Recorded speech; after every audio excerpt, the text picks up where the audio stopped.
Dear friends, structure of atom, the topic under consideration, and up till now, that way we have completed the entire theory and we have learned the new electronic configuration. And as I have told you earlier, again and again, that electronic configuration up to 30 on the basis of quantum theory, if we are able to write, which is easy, Aufbau, Hans, Pauli, that is major part for 11th and 12th. Almost 11th, 12th theory MCQs for that up to 30 atomic number. That much is over.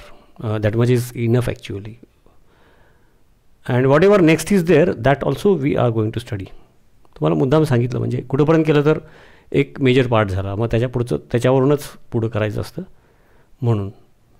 त्यानंतर especially नीटसाठी MST-CET-ला हे जे numericals घेणार आहोत ते नाही आहेत. MST-CET-ला काही topics फक्त पुढं लागणारे बेसिक म्हणून असतात, काही फार मोठा फरक नाही आहे. 11वीचे आणि नीटला 11वी-12वीचे दोन्ही सगळेच आहेत असं.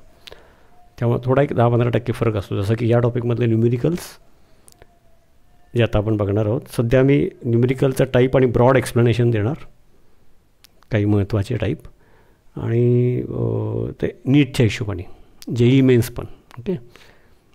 आणि MST-CET-ला त्याचा उपयोग होतोच पुढच्या कुठल्या इतर एक्झाम्पल्सला, कॅल्क्युलेशन करण्याची पद्धत, सवय, युनिट कन्व्हर्शन्स, त्यामुळे त्यांनी करायचं.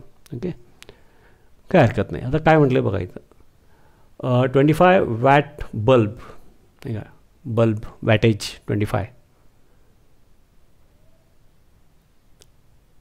आणि मग इट इमिट्स मोनोक्रोमॅटिक येलो, म्हणजे त्याची फ्रिक्वेन्सी, त्या लाईटची फ्रिक्वेन्सी म्हणजेच वेवलेंथ फिक्स झाली. तो 25 वॅट बल्ब आहे आणि ते येलो वेवलेंथची, येलो लाईटची वेवलेंथ दिलेली आहे, नाही का. म्हणजे बघा सोयीसाठी कलर, म्हणजे हे लॅम्बडा दिलेला आहे येलो कलरचा. त्यानंतर हा 25 वॅट टोटल दिलेला आहे. ओके, म्हणजे काय दिलं आहे, त्यातून काय मिळतं, आणि calculate the rate of emission of quanta per second, म्हणजे per second how many quanta are emitted, असं या वॅटचा जर असेल आणि येलो कलरची वेवलेंथ जर ही असेल, वेवलेंथ मिळाली की तुम्हाला फ्रिक्वेन्सी काढता येते. तर पर सेकंद किती क्वांटा इमिट होणार, किती क्वांटा इमिट होणार म्हटल्यानंतर एक्सप्लेनेशन, आता ॲन्सर सुरुवात झाली. म्हणजे तुम्हाला काय काय महत्त्वाचं माहीत पाहिजे, काय काय फॉर्म्युले वगैरे. ओके, तर जस्ट अ मिनिट.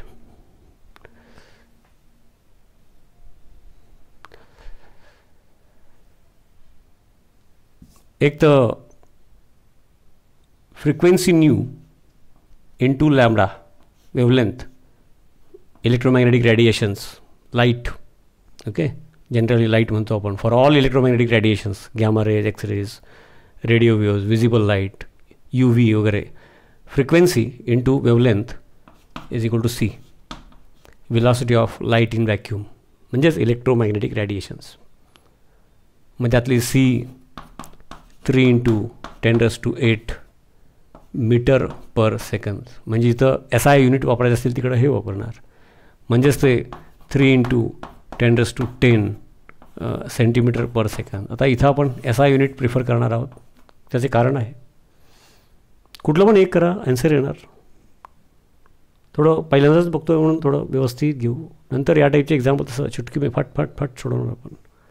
तर पहिली हे इक्वेशन माहिती पाहिजे, आणि हे जर तुम्ही मीटर पर सेकंदमध्ये घेतलं तर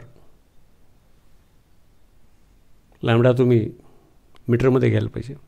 इथे लॅम्बडा तुम्हाला मायक्रोमीटरमध्ये दिलेला आहे, कधी तुम्हाला नॅनोमीटरमध्ये देतील, कधी तुम्हाला अँगस्ट्रॉम युनिटमध्ये देतील. ओके, तर तुम्ही ते since if suppose we choose this C, तर त्याप्रमाणे युनिट येणार. ओके, काय हरकत नाही.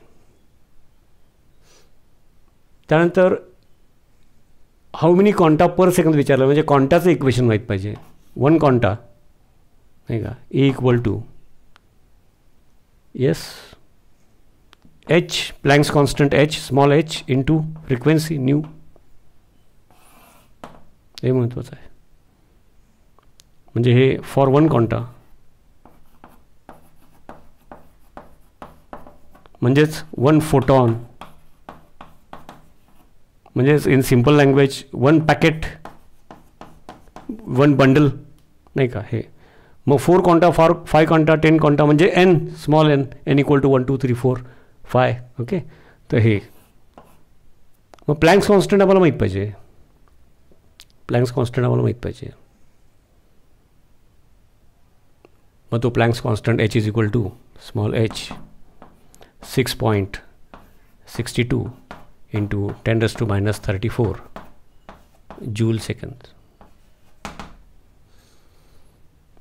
फ्रिक्वेन्सी युनिट, इफ फ्रिक्वेन्सी वर unity energy will be equal to h. तर ते प्लँक्सने तो व्हॅल्यू काढली आणि ती एवढी आलेली आहे, हे माहिती पाहिजे. ते अर्जमध्ये स्मॉलर युनिट, तर मग त्यावेळेला व्हॅल्यू बदलेल आपल्याला. आता SI युनिट म्हणून, म्हणजे त्यानिमित्ताने मीटर कन्व्हर्शनचा पण विचार करा, युनिट कन्व्हर्शनचा पण विचार करा. मीटर आणि SI सिस्टीम आणखी वेगळ्या वेगळ्या. ओके, हा एक भाग झाला. मग आता काय काय करायला लागेल बघा आपल्याला. आणि मग हा 1 वॅट म्हणजे काय, तर 1 joule, 1 watt is 1 joule per second. In 1 joule per second नाही का एनर्जी, असं जर त्याला 1 वॅट म्हणतात.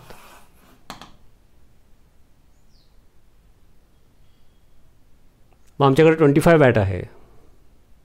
मग आता हे असं आहे. मग आता काय करणार, काय काय फॉर्म्युले वापरायचे. तर पहिला फॉर्म्युला, आणखी कुठला फॉर्म्युला इथे लागणार आहे, तर युनिट कन्व्हर्शन लागणार आहे.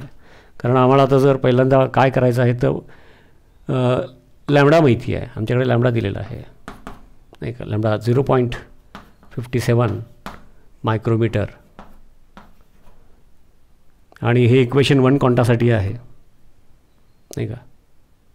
आणि हे इक्वेशन आहे आमच्याकडे, आम्हाला लॅम्बडा दिला आहे म्हटल्यानंतर हेच equation is equal to Planck's constant into frequency. But frequency and wavelength is related, the product is equal to constant C. आणि म्हणून मग आम्हाला इथं बेसिकली इक्वेशन फ्रिक्वेन्सीच्या भाषेत आहे, ते मला वेवलेंथच्या भाषेमध्ये करायचं असेल तर हे आम्हाला माहीत झालेलं आहे नाही का, की frequency is equal to from this equation C upon lambda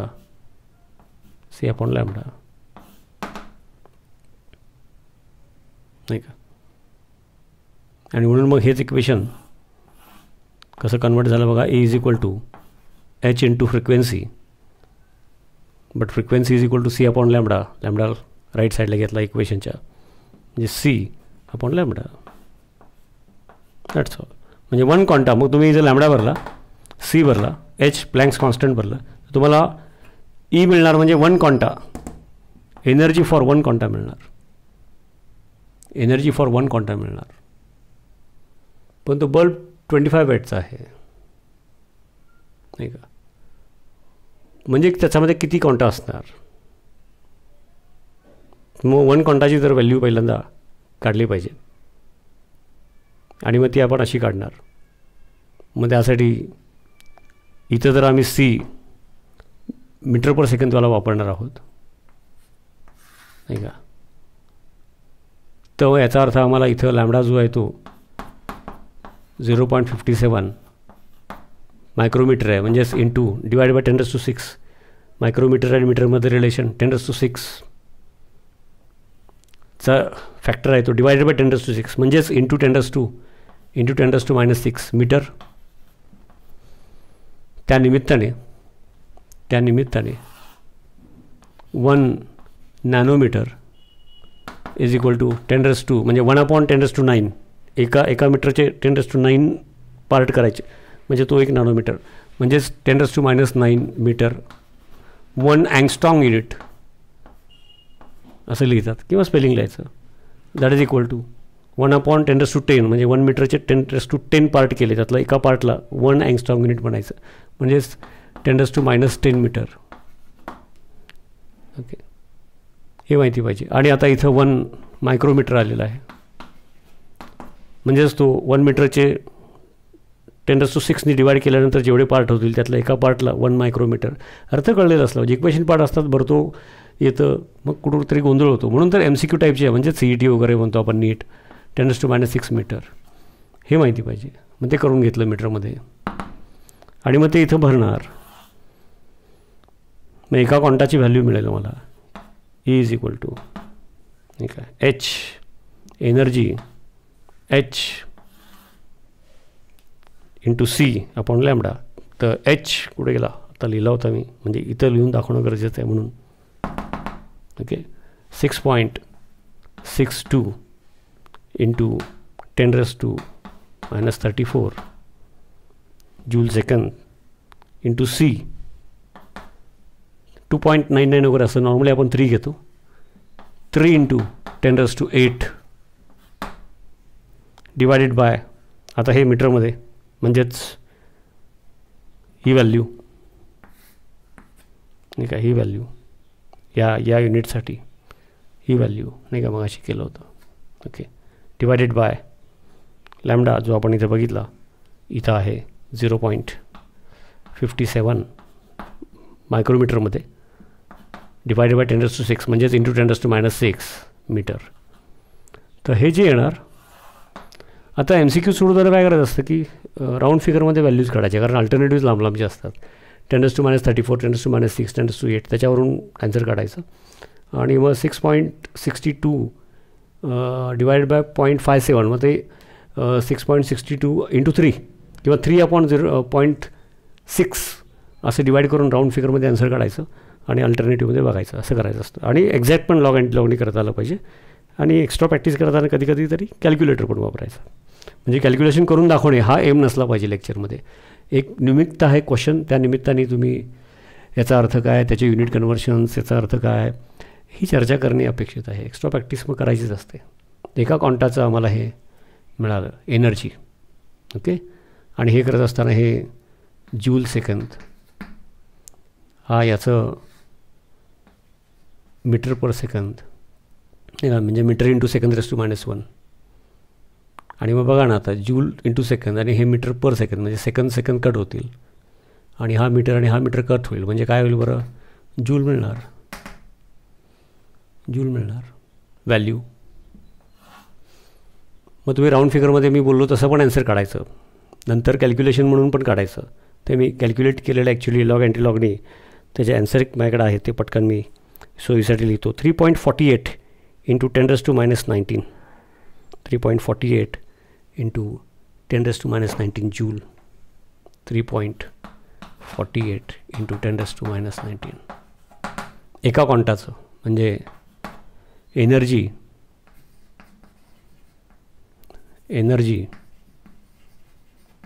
of 1 quanta जूलमध्ये. आणि मग 25 वॅट आपण जेव्हा आपण म्हणतो 25 वॅट, तर त्याचा अर्थ तो मग ते किती क्वांटा असणार, एवढे जूल असते तर ते 1 क्वांटा. मग तो 25 वॅटचा अर्थ मग अशी मी लिहिला होता इथं बघा, जूल. याचा अर्थ मग number of quanta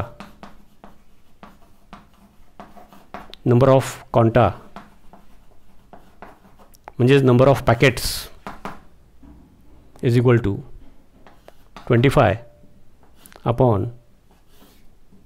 3.48 into 10⁻⁻19 into 10⁻⁻19 एवढे क्वांटा पर सेकंद मिळणार. कारण का बघा ना, एवढे क्वांटा पर सेकंद मिळणार, कारण हे त्याच्या वॅटेज आहे. याचा अर्थ 1 सेकंदमध्ये एवढे जूल्स इमिट होतात, आणि एका क्वांटामध्ये एवढे जूल्स असतात. आणि मग याने आला डिवाईड केलं. आता हे रफली 3.48 3.5 आहे किंवा 4ने डिवाईड करून बघायचं, रफ ॲन्सर येतं. आणि 10⁻⁹ वरती 10⁻⁹ येतात. आणि जेव्हा बरेच वेळा अल्टरनेटिव्ह असतात ते 10⁻⁹ नाही का. आता हे किती येणार पट आम्हाला माहिती आहे, 6च्या पुढं 6च्या जवळ वगैरे काहीतरी येईल. 3.48 तुम्ही 4ने जरी करून बघितलं, 6 पॉईंट समथिंगच्या जवळ पण 6 पॉईंट समथिंगपेक्षा मोठं, 6 पॉईंट समथिंगच्या जवळ पण 6 पॉईंट समथिंगपेक्षा मोठं, आणि इंटू 10⁻⁴ हे वरती जाणार 10⁻⁹. त्याला मॅच होणारा पर्याय जर एकच असेल त्या, आणि बाकी सगळे फार लांबचे असतील 10⁻⁻21 वगैरे किंवा असं, तर मग कॅल्क्युलेशन पण करायची गरज नसते. आणि मग तशा प्रकारे कॅल्क्युलेशन केल्यानंतर तिकडं 7.18 काहीतरी बहुतेक 7.18 इंटू 10⁻⁹ हे काय आलं, नंबर ऑफ क्वांटा आले म्हणजे number of packets. Because energy is electromagnetic radiations, they are emitted or absorbed, कोणी पण कुठंही होत असेल तर in the multiples of quanta. आणि त्या वन क्वांटा किंवा 1 पॅकेटची व्हॅल्यू त्याच्या फ्रिक्वेन्सीवर ठरते. And that frequency if it is multiplied by Planck's constant, तर त्या फ्रिक्वेन्सीची एनर्जी याच्या मल्टिपल्समध्ये इमिट होणार किंवा ॲब्सॉर्ब होणार. तर h इंटू इट्स फ्रिक्वेन्सी, किंवा फ्रिक्वेन्सी आपण या फॉर्ममध्ये लिहू शकतो, h इंटू c इंटू आपण लॅम्बडा. तर इमिट होणार किंवा ॲब्सॉर्ब होणार, इथे इमिट झालेली आहे तर याच्या मल्टिपल्समध्येच इमिट होणार. एवढी इमिट होणार की याच्या 2 टाइम्स इमिट होणार, याच्या 10 टाइम्स इमिट होणार, याच्या 15 टाइम्स इमिट होणार, नाही का. आणि इथं लिहिताना लक्षात आलं का, आता हे 10⁻⁹ खाली आहेत म्हणजे इथं ते प्लस होणार.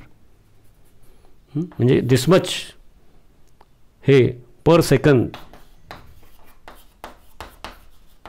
म्हणजे न्यूमेरिकल एक्झाम्पल्सकडे बघण्याचा दृष्टिकोन मला सांगायचा आहे तुम्हाला. आणि हे प्रकारे तुम्हाला सगळी सवय झाली की MCQs येतात, त्याच्यामध्ये न्यूमेरिकल्स असतात, ते सोपे असतात सॉल्व करायला.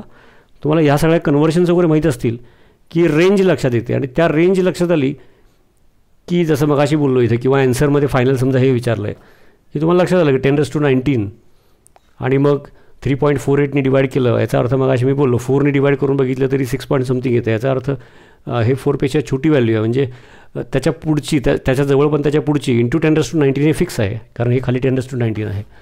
आणि मग तसा पर्याय कुठला असो, त्याला पूर्वी गोल म्हणायचो आम्ही, आता कम्प्युटराइज्ड होते सगळं त्यामुळं. ओके, तर हे असं सॉल्व करायचं असतं. असं हे थोडं विस्ताराने 1-2-3 टाईप सांगायचे आहेत. पटपट सॉल्व करायच्या वेळेला, MCQच्या वेळेला आपण पटपट सॉल्व करणार. त्याच्या आधी असं कधीतरी बघितलेलं असेल विस्ताराने थोडं हळू, की त्यावेळेला पटपट सॉल्व करायला सोपं जातं, म्हणून असं आहे. One more example. Yes, structure of atom. Now calculate the wavelength of an electron, means lambda is asked. Okay, moving with a velocity v is given. So although I have written the equation, lambda of that moving particle is asked and velocity is given, and mass of the electron we know.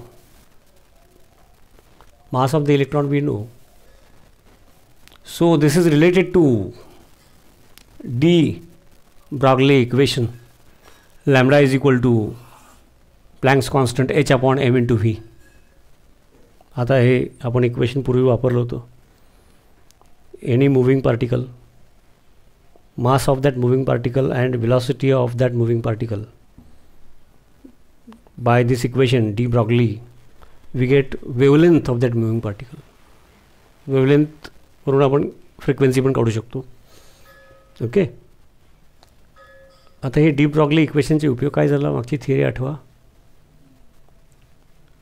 आपला जे quantum थिअरीवर based electronic configuration आहे, shell, subshell, orbitals आणि सगळे hunts rule, त्याच्या आधी अफबाव त्यानंतर Pauli's वगैरे, हे सगळं श्रॉडिंजर्स वेव्ह इक्वेशन वरती आहे. श्रॉडिंजर वेव्ह इक्वेशन नावाचं आहे की वेव्ह इक्वेशन आहे, फॉर वेव्ज आहे, आणि इलेक्ट्रॉन तर पार्टिकल आहे. पण डी ब्रॉग्ली इक्वेशनमध्ये भरल्यानंतर मास ऑफ द इलेक्ट्रॉन आणि velocity of the electron,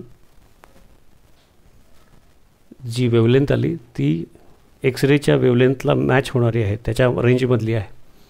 means electron has dual nature, double role, particle nature as well as wave nature. म्हणून इलेक्ट्रॉन वेव्ह इक्वेशन वापरला, श्रॉडिंजर वेव्ह इक्वेशन, आणि तो solve केले सायचे values, आणि मग ते quantum theory, electronic configuration which we have in this topic in our previous lectures we have learned electronic configuration. Okay. मग ते डी ब्रॉग्ली इक्वेशन आपण इलेक्ट्रोमॅग्नेटिक रॅडिएशनला पण लागू करू शकतो. म्हणजे ते पुढं काही एक्झाम्पल्स येतील, मी आता हिंट देऊन ठेवतो.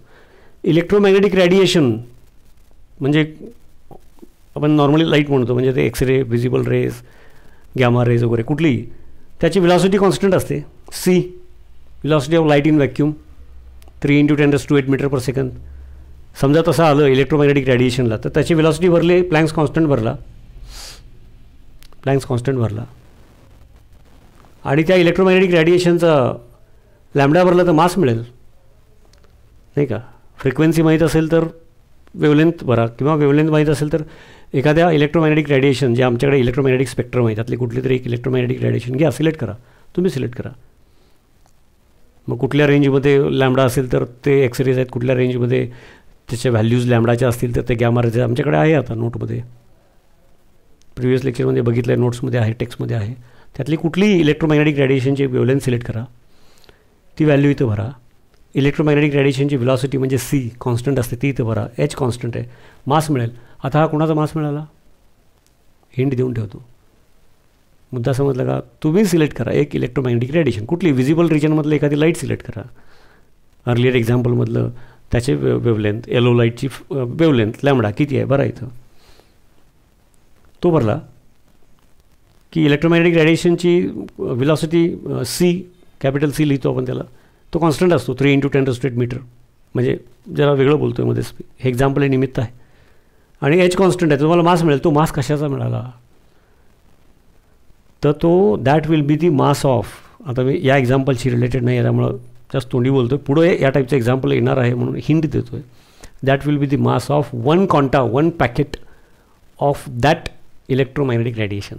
Energy is emitted in the multiples of packets h/ν. त्या एका पॅकेटचा मास तो फार कमी येणार, पण काढू शकलो ना आपण काहीतरी. म्हणजेच electromagnetic radiation also has particle nature, त्याचा मास काढता येतो म्हणजे, but that mass is negligible. आपल्या प्रॅक्टिकल आणि या थिअरॅटिकलसुद्धा अँगल नॉर्मल जे एक्सपेरिमेंट्स होतात निग्लिजिबल, पण काढता येतो ना, व्हेरी निग्लिजिबल. तसं पार्टिकल एखादा घ्या, एखादा 60 ग्रामचा काहीतरी, समजा एखादा बॉल घेतला आपण 60 ग्रामचा, आणि त्याची व्हेलॉसिटी काहीतरी असेल, समजा मी फेकला, तर त्याचं मास किलोग्राममध्ये, हे जर तुम्ही जूल सेकंदमध्ये भरणार असाल तर हे मास त्याचा 60 ग्राम म्हणजे 60/1000 किलोग्राममध्ये भरा. त्याची जी काही व्हेलॉसिटी असेल, किती जोरात आपण फेकला त्याच्यावरती आहे, भरा, त्याचा लॅम्बडा मिळेल. म्हणजेच जो पार्टिकल नेचर मेजर असलेले जे कोण असतील, एक मेटल बॉल किंवा कुठला तरी खेळायचा बॉल असेल, त्याचा मास आणि त्याची व्हेलॉसिटी भरली तर थिअरॅटिकली तुम्हाला लॅम्बडा मिळतो. तो निग्लिजिबल असतो. किंवा इलेक्ट्रोमॅग्नेटिक रॅडिएशनचा तुम्हाला माहीत असलेला इलेक्ट्रोमॅग्नेटिक रॅडिएशनचा लॅम्बडा आणि व्हेलॉसिटी हे कॉन्स्टंट आहे, हे भरलं की मास मिळतो. तो 1 फोटॉन ऑफ दॅट इलेक्ट्रोमॅग्नेटिक, ते निग्लिजिबल असतं. असे प्रकारचे पण एक्झाम्पल्स पुढे येणार आहेत, मुद्दाम मी तुम्हाला सावध केलं. येस, आता आमच्याकडे इथं हे इलेक्ट्रॉनसाठी चाललेलं आहे. तर इलेक्ट्रॉन मास लिहित असलं तरी ते वेट असतं. Mass of electron equal to, आता काही गोष्टी माहीत असतात किंवा माहीत होत राहतात पुन्हा पुन्हा आल्यामुळं, रिपीट झाल्यामुळं, 9.1 × 10⁻³ kg, म्हणजे 9.1 अपॉन 10⁻31. 9.1ला 10⁻31ने डिवाईड केल्यावर जो पार्ट होईल तेवढे kg. किती छोटं असतं, इमॅजिन पण करा ना, (⁻⁻) मास ऑफ इलेक्ट्रॉन. त्यानंतर लॅम्बडा झालं तर एच आपण मगाशीच लिहिला होता, 6.262 असं, 6.262 okay joule second. H H constant, mass of the electron आणि व्हेलॉसिटी ऑफ द इलेक्ट्रॉन दिलेला आहे. झालं. मग तुम्हाला काय मिळेल? आता फक्त काळजी काय घ्यायला पाहिजे?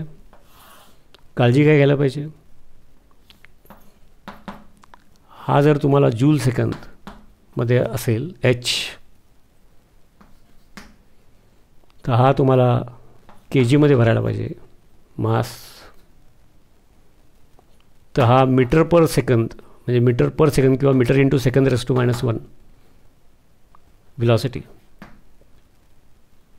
Okay, velocity. आणि मग त्यावेळेला तुम्हाला हा ते सगळं कॅल्क्युलेशन केल्यानंतर तुम्हाला हा मीटरमध्ये मिळणार. मग अल्टरनेटिव्हमध्ये तुम्हाला अँगस्ट्रॉम युनिटमध्ये किंवा नॅनोमीटरमध्ये कन्व्हर्शन फॅक्टर, याच्या आधीच्या एक्झाम्पलला सांगितलं होतं कन्व्हर्शन फॅक्टर, ते निमित्त आहे सगळे कन्व्हर्शन फॅक्टर्स, त्यामुळं करून घ्यायचे. आणि अशा पद्धतीने हे सोपे एक्झाम्पल्स असतात, ते व्यवस्थित करणं गरजेचं. येस, ते करण्याचं म्हणजे हे युनिटची भाषा केली आपण. h/m/v lambda is equal to हे असं आपण केलं, तर हे मीटरमध्ये मिळणार तुम्हाला. हे इथंपर्यंत सांगितलं. आता याच्यामध्ये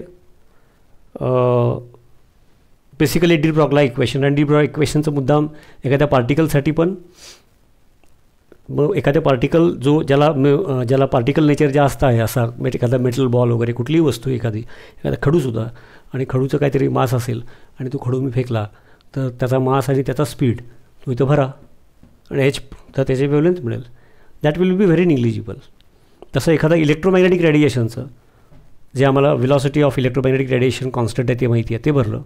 आणि ती कुठली इलेक्ट्रोमॅग्नेटिक रेडिएशन आहे, एक्सरे आहे का, विजिबल रेंज आहे का, विजिबलमधली रेड आहे का, येलो आहे, त्याप्रमाणे त्याचा लॅम्बडा भरा, कॉन्स्टंट h भरा, मास मिळेल. तर 1 photon of that electromagnetic radiation, त्याचा मास मिळेल, तो निग्लिजिबल येईल. असे दोन्ही प्रकारचे एक्झाम्पल्स करून बघा. इलेक्ट्रॉन हा मात्र कसं झालं की तो पार्टिकल नेचर आहे, त्याची व्हेलॉसिटी आम्हाला माहिती आहे, and still lambda comes in x ray range. X ray हा इलेक्ट्रोमॅग्नेटिक रेडिएशन आहे, त्याचा जो लॅम्बडा आहे, त्याची रेंज आहे, त्याच्यामध्ये बसणारी व्हॅल्यू मिळते लॅम्बडाची इलेक्ट्रॉनला. म्हणजे इलेक्ट्रॉन हॅज ड्युअल नेचर. म्हणून इलेक्ट्रॉनसाठी आपण स्ट्रॉडिंजर इक्वेशन वापरलं. आता मी हे रिपीट केलं. h 626 इथं व्हॅल्यू चेंज करतो मी, 626 6.626 ठीक आहे. त्याच्या आसपासची चालते, पण एकदम मोठी चूक नको. मग इथं भरूया. Lambda is equal to h, ही जी व्हॅल्यू आहे 6.626 इंटू 10⁻⁻34. मग अशी लिहायचं राहिलं 10⁻⁻34 जूल सेकंद. आता युनिट लिहित नाही, इथं युनिटचं करून दाखवलेलं आहे. डिवायडेड बाय इलेक्ट्रॉनची चर्चा चालू आहे, म्हणजे इलेक्ट्रॉनचा मास आता तो एवढा वेळा वापरात येतो, त्यामुळं तो माहीत होतो, इथून पुढं माहीत होतो, इंटू 10⁻31 किलोग्राममध्ये, हे जूल सेकंदमध्ये. आणि व्हेलॉसिटी दिलेली आहे मीटर पर सेकंदमध्ये. आता ते एसआय युनिट म्हणजे मीटर पर सेकंदमध्ये नसेल तर तुम्हाला मीटर पर सेकंदमध्ये कन्वर्ट करायला लागेल. ओके, तर दिलेलंच आहे. तर 2.05 इंटू 10⁻⁷.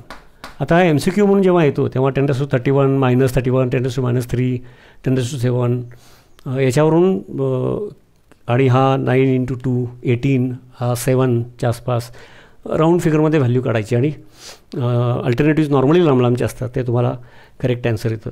आता हे असं युनिट दिलेलं असल्यामुळं तुम्हाला लॅम्बडाची जी व्हॅल्यू आहे ते कॅल्क्युलेट करून ठेवलेली आहे. मी तुम्हाला लॉग अँटी लॉग मुद्दाम मला सांगायचं नाही आहे. 3.55 येस, 3.55 इंटू 10⁻⁻11 मीटर. मग पर्याय तुमचे समजा नॅनोमीटरमध्ये असतील, अँगस्ट्रॉम युनिटमध्ये असतील, ते कन्व्हर्शन फॅक्टर वापरा, दॅट्स ऑल. तर त्यानिमित्ताने डी ब्रॉग्लीच्या ॲप्लिकेशनचा पण मुद्दा विचारात घेतला की तुम्हाला व्हेलॉसिटी ऑफ इलेक्ट्रॉन दिलेली आहे, वेव्हलेंथ विचारलेली आहे, मास ऑफ इलेक्ट्रॉन माहीत असतो. मग mass and velocity of electron, mass is known to us, velocity is given, आणि प्लँक्स कॉन्स्टंट माहिती आहे, फक्त त्याचे कुठलं तरी एक युनिट, फॉर एक्झाम्पल SI युनिट्समध्ये भरलं की लॅम्बडा तुम्हाला मग मीटरमध्ये मिळतो. आणि त्यानिमित्ताने मी इलेक्ट्रोमॅग्नेटिक रेडिएशनसाठी पण हे इक्वेशन वापरून बघा म्हणून सांगितलं, एखाद्या पार्टिकलसाठी पण वापरून बघा म्हणून सांगितलं. Okay, those type of examples we are also going to consider. Yes, one more example. Electron has a velocity of 50 metre per second, accurate up to 99.99 म्हटलं. म्हणजे मेजरमेंट अशी झालेली आहे, पण आमची मेथड जी आहे त्याच्यामध्ये ॲक्युरेसी इथंपर्यंत आहे असं दिलं आहे. And uncertainty in position, location, uncertainty in location म्हणजेच uncertainty in position. Mass of electron actually we should know it is given, Planck's constant is given. Okay, म्हणजे तू ॲक्युरेसी अप टू दिलं म्हणजे अनसर्टन्टीशी रिलेटेड आहे, व्हेलॉसिटी अँड पोझिशन. एवढं वाचल्यानंतरच कळलं पाहिजे की this numerical example is related to Heisenberg's uncertainty principle, नाही का. Heisenberg's uncertainty principle, uncertainty in position. Originally कसं आहे ते, uncertainty in position into uncertainty in momentum is greater than or equal to h/4π असं आहे. आपण इक्वल टू प्रमाणे सोडवतो. आणि मग मोमेंटम मास इंटू वेलॉसिटी त्याप्रमाणे हा uncertainty in position into mass into uncertainty into velocity is greater than or equal to h/4π असं झालं. मास, now here electron is under consideration, mass of electron we know. आणि एकामध्ये वेलॉसिटीच्या संदर्भातलं दिलेलं आहे आणि पोझिशनच्या संदर्भातलं विचारलेलं आहे. त्यामुळे हेच equation uncertainty in position into uncertainty in velocity is greater than or equal to, म्हणजे आपण इक्वल टू प्रमाणे सोडवतो तरीसुद्धा बेसिक इक्वेशन असं आहे 4π इंटू m असं झालं. मास ऑफ इलेक्ट्रॉन कॉन्स्टंट, पाय कॉन्स्टंट, 22/7, h कॉन्स्टंट. याचा अर्थ आपण वापरताना इक्वल टू वापरणं, याचा अर्थ काय होतो की both position and velocity of a electron revolving round the nucleus we cannot find.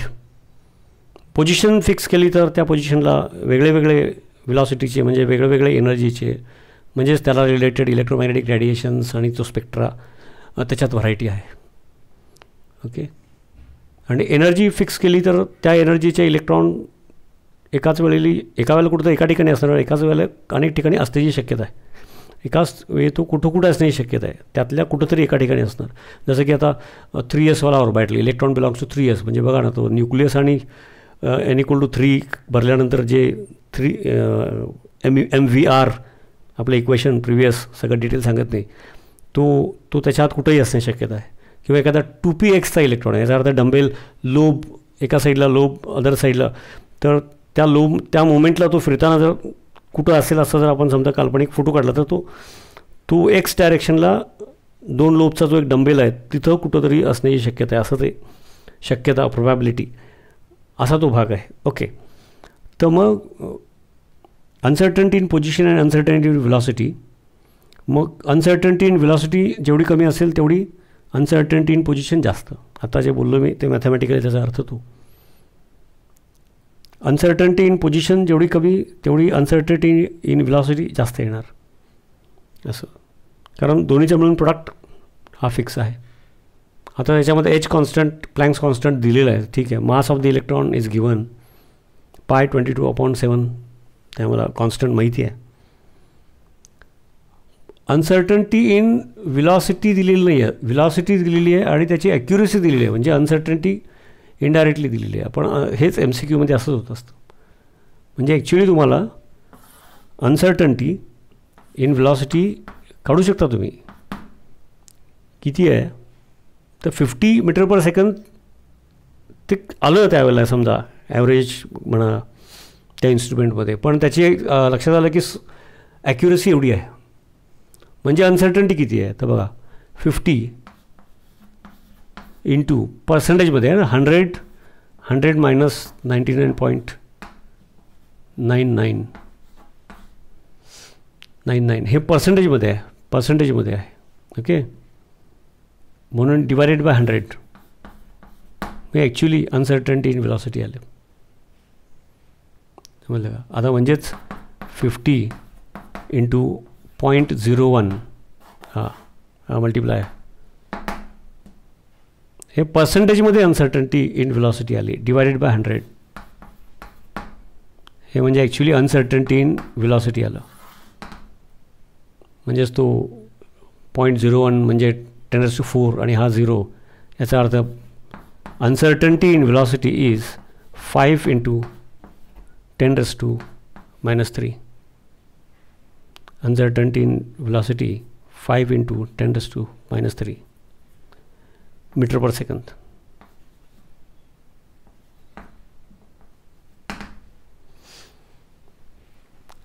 चला मग इथं भरलं हे सगळे कॉन्स्टन्ट्स दिलेले आहेत. एच दिला आहे, एम दिला आहे, डेल्टा एक्स मिळणार. मग त्यामुळे तो फॉर्म्युला काय होईल? Uncertainty in position is equal to हे आमचे h upon 4π into m into 1 uncertainty in velocity. तर व्हॅल्यूज बरी ही काढली आपण. तर uncertainty in position is equal to 6.6 into 10⁻³ joule second upon 4 into 22/7 means 7 will go to the numerator. 7 okay. Calculation you can do it. 9.1 mass of electron into 10⁻31 kg into 1 आपण काढली ती value 5 into 10⁻³ आता आपल्याला MCQच्या हिशोबाने हे 10⁻34 हे 10⁻31 म्हणजे 34 they get cancelled असं राऊंड फिगरमध्ये पण व्हॅल्यू काढायची सवय पाहिजे आणि ॲक्युरेट पण कॅल्क्युलेट करायची सवय पाहिजे. ती सवय तुम्ही करून घ्यायची असते ओके. तर ती ॲक्च्युली त्याचं जे ॲन्सर आहे ते अनसर्टन्टी 1.1 इंटू 10⁻², 1.1 इंटू 10⁻² त्याच्या आसपास आहे. बघा तुम्ही कॅल्क्युलेट करून 1.1 इंटू 10⁻². Position metre.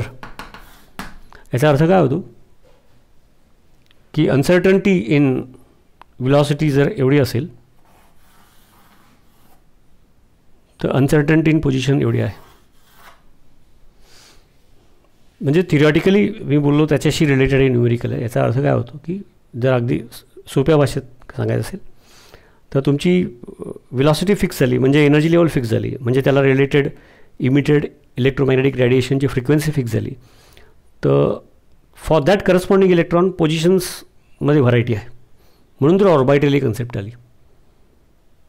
तो कुठं असण्याची शक्यता आहे ते सगळं शक्यता डॉट ते सॉल्व केल्यानंतर श्रॉडिंजर आणि मग ते बाउंड्री इमॅजिनरी बाउंड्रीने जॉईन केलं तर कुठं स्पिअर आला कुठं डंबेल आला त्याचे डायरेक्शनल ओरिएंटेशन आले हे याच्याशी रिलेटेड आहे. तर हे जे एक्झाम्पल आहे Heisenberg uncertainty principle earlier before this de Broglie equation then quanta 1 quanta 2 quanta examples related to that. These three are very important actually, NEET and MST CET point of view as per our syllabus is concerned. We are going to consider few more examples. पण सुरुवातीला हे 3 type फार महत्त्वाचे आणि एक सांगतो की MST CET point of view unit conversion वगैरे म्हणून हे उपयोगाचं आहे. काही टॉपिक्स बेसिक म्हणून लागतात पण स्पेसिफिक एक्झाम्पल MCQ म्हणून येणार नसतं पण नीटला येणार. तर ते सगळं माहीत असावं करायचं आपण सगळं ओके. Yes thank you.